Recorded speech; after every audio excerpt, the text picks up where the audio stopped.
Fourth views, चौथा विचार, बाकी ठीक। बिहार भाजपा में मुख्यमंत्री का चेहरा कौन? इस वीडियो की आपने काफ़ी प्रशंसा की, काफ़ी लोगों ने इसे पसंद किया, काफ़ी लोगों ने इसे देखा।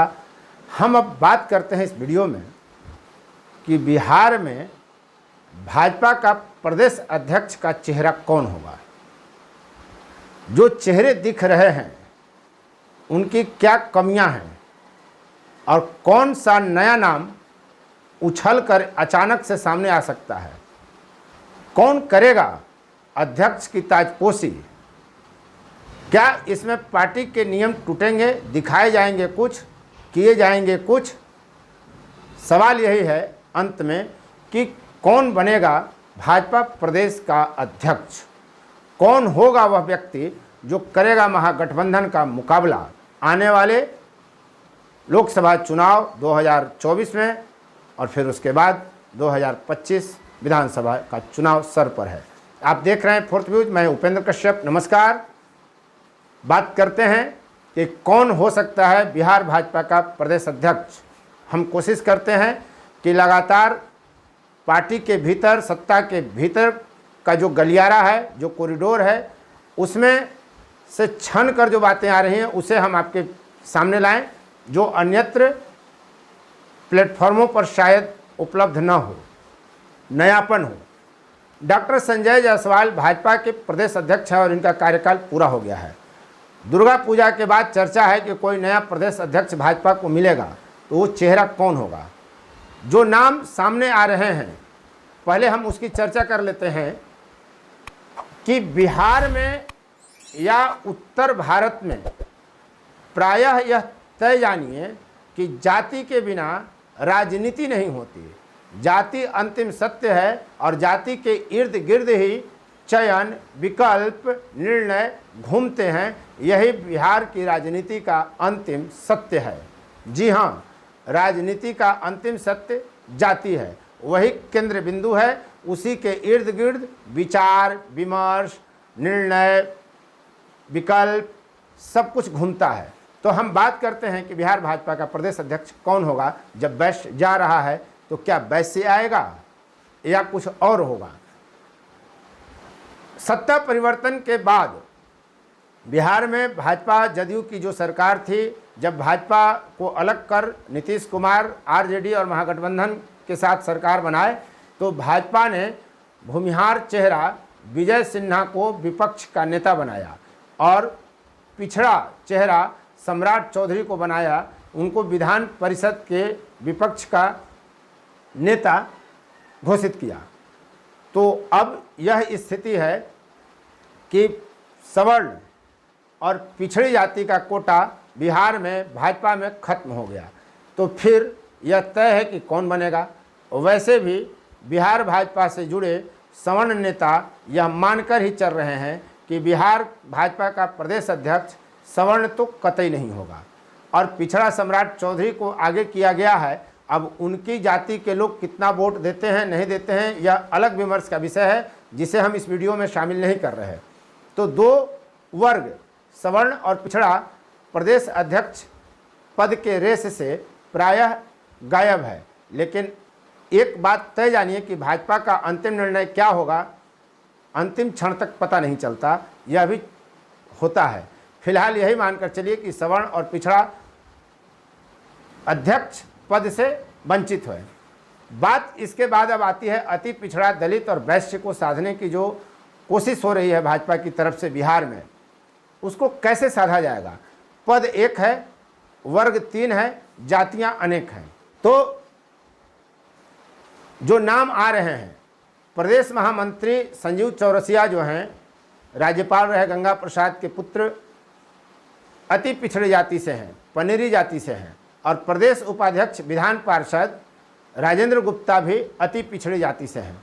लेकिन इन दोनों की खासियत एक ऐसी है, समान रूप से, जो शायद दूसरे नेताओं के साथ जुड़ा हुआ नहीं है, और यह देन नीतीश कुमार का है।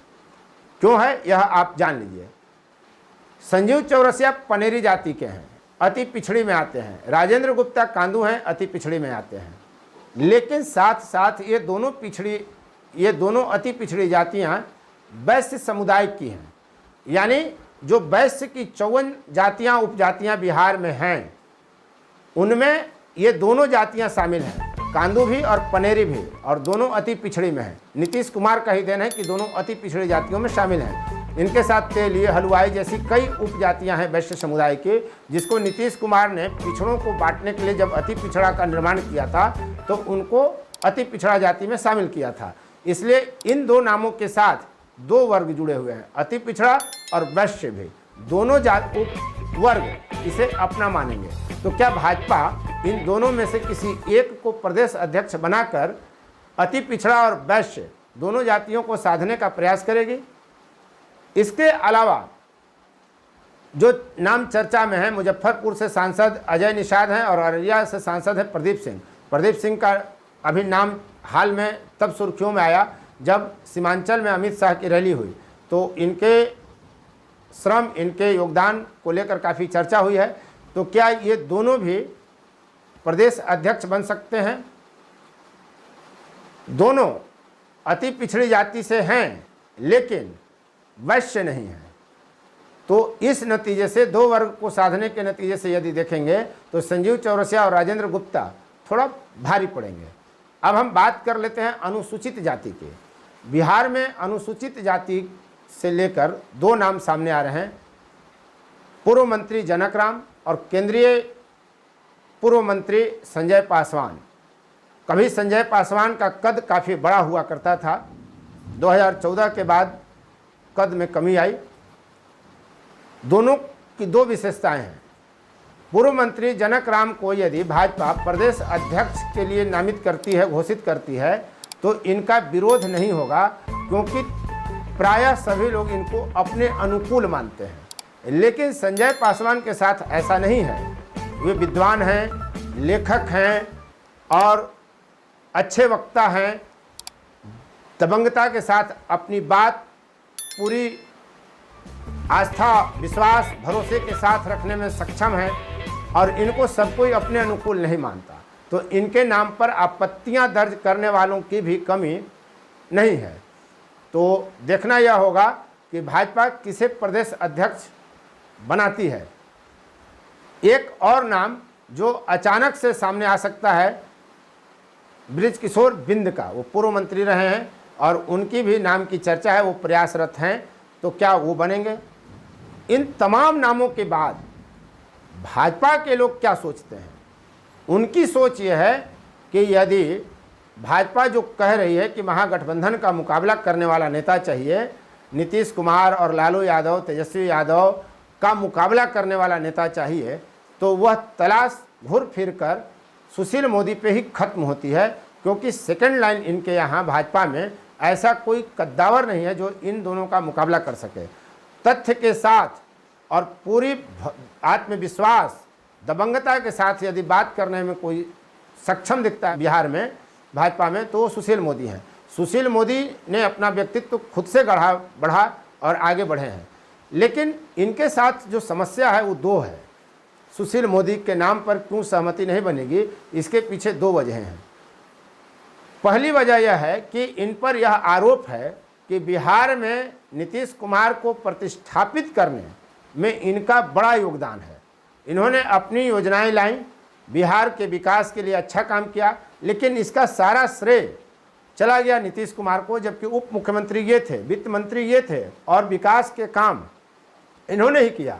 इनके जाने के बाद विकास की कोई बड़ी योजनाएं बिहार में नहीं लागू की गई।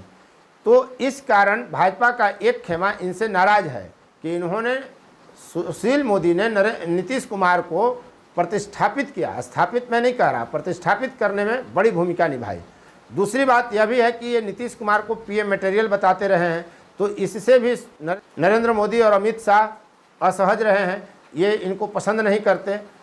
तो ये दो चीज़ें सुशील मोदी के खिलाफ जाती हैं। यही कारण है कि जब पिछला 2020 में चुनाव हुआ विधानसभा का, तो उसके बाद सुशील मोदी को किनारे कर दिया गया केंद्रीय नेतृत्व के द्वारा।